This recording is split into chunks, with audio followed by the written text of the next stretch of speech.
Thank you. I think in Thank you, Honorable Vice Chairman, sir. My compliments. It's your maiden day.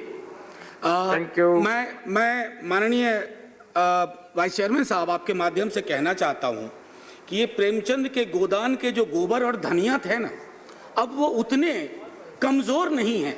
ऐसा नहीं है कि उनको समझ नहीं आ रहा है कि उनके साथ क्या हो रहा है। माननीय प्रधानमंत्री जी ने संभवतः अभी अचानक बिहार बड़ी चिंता में आ गया है सबके, मैं जानता हूँ वजह, तो बिहार में संबोधित करते हुए कहा कि गुमराह कर रहे हैं कोई। अरे साहब, आपने तो राहें गुम कर दी, तो गुमराह कौन क्या करेगा। नंबर 3, आज इससे पहले कि मैं बिल पे बोलूं, मैं तमाम दलों से अपील करता हूं, और ये हृदय विदारक अपील है कि दलों के दायरे से ऊपर बढ़िए, क्योंकि किसानों ने व्हिप जारी कर दिया है। आपको यह तय करना है कि दल के इतिहास में रहिएगा या किसानों के दिल के इतिहास में रहिएगा, ये आपको तय करना होगा। मैं आपको कह रहा हूं कि कॉन्ट्रैक्ट फार्मिंग ये निर्बलीकरण का जरिया है, निर्बलीकरण का। किसान की समझ आखिर क्या है?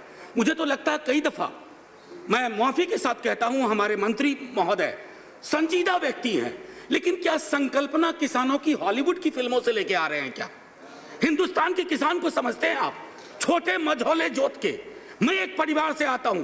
कल्पना करिए, बिहार में, उत्तर प्रदेश के पूर्वी इलाके में 4 कट्ठा, 5 कट्ठा, 6 कट्ठा, 1 बीघा, जो कंजम्पशन से थोड़ा ऊपर, उसकी खरीद के लिए शार्क आएगा वहां, उसके उत्पाद के खरीद के लिए। मैं समझता हूं थोड़ा चिंतन, थोड़ी संजीदगी होनी चाहिए। मेजॉरिटी बहुत टेंडेंसी प्रोड्यूस करती है। इस तरह के, जो मैंने पहले भी कहा, लो हैंगिंग फ्रूट से बचना चाहिए। एपीएमसी में करप्शन के इश्यूज है, मैं मानता हूं, लेकिन ऐसा तो आप नहीं कर सकते हैं ना कि आप you throw the baby with the bath water.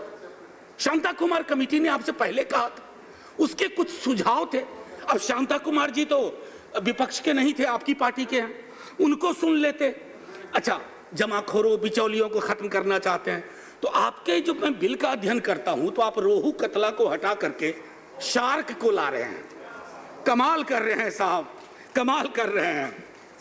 हमारा अनुभव यह भी बताता है कि कॉन्ट्रैक्ट फार्मिंग मूलतः कैश क्रॉप्स के इर्द गिर्द घूमता है।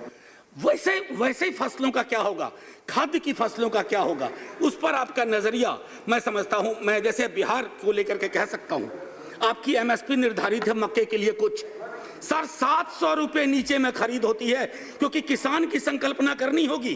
5 कट्ठा जमीन है मेरे पास, मैंने प्याज उपजाया है, प्याज को निपटा करके अगली फसल लगाऊंगा। सर, कल मैं आपके माध्यम से कहना चाहता हूं कि किसान के बारे में उसकी संपूर्णता में सोचिए, वो किसान आपसे क्या चाह रहा है।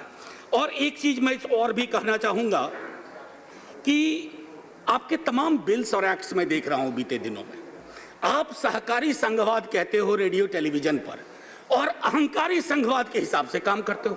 राज्यों के दायरे में घुसते जा रहे हैं। तो मैं तो अपील करूंगा, एक झटके में राज्यों को खत्म कर दीजिए, न रहेगा बांस, न बजेगी बांसुरी। और आखिरी टिप्पणी करने से पहले माननीय, मैं आपके माध्यम से ये भी कहना चाहता हूं, आज भारत का किसान आपकी ओर देख रहा है, सदन की ओर देख रहा है। मैं बार बार दोहराऊंगा कि भारत का किसान आज ये अपेक्षा कर रहा है कि आप क्या करने जा रहे हैं। ऐसा ना हो कि वो ईस्ट इंडिया कंपनी टाइप हालात हो जाएं। हम धीरे धीरे वैसे भी पूंजी की गिरफ्त में जा रहे हैं।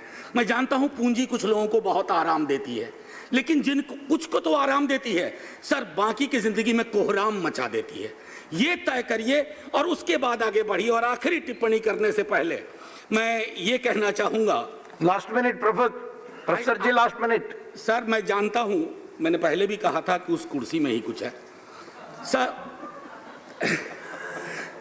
एक चीज जो मैं आखिरी टिप्पणी से पहले करना चाहूंगा कि जब आप मझौले छोटी जोत के किसान को देखते हैं, तो आप कह रहे हैं कि हम डबल करेंगे इनकम।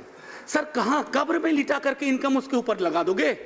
वो बचेगा ही नहीं, वो उसके खात्मे की इबारत आप लिख रहे हैं। आज मैं कहना चाहता हूं कि सदन अगर यह बिल पास करता है तो आप ऑबिचुअरी लिख रहे हैं इंडियन फार्मिंग कम्युनिटी की, भारतीय किसानों की। लेकिन हाँ, जो मैंने पहले कहा कि किसानों ने व्हिप जारी कर दिया है, सर, ये कहानी हरियाणा पंजाब तक नहीं रहेगी, ये बिहार तक ये जाएगी, क्योंकि ये नहीं हो सकता। मैं तो मानता हूं भाजपा के भी हमारे मित्र, वो भी एक बार सोचे क्या करने आप जा रहे हैं। और आखिरी सर, Thank you.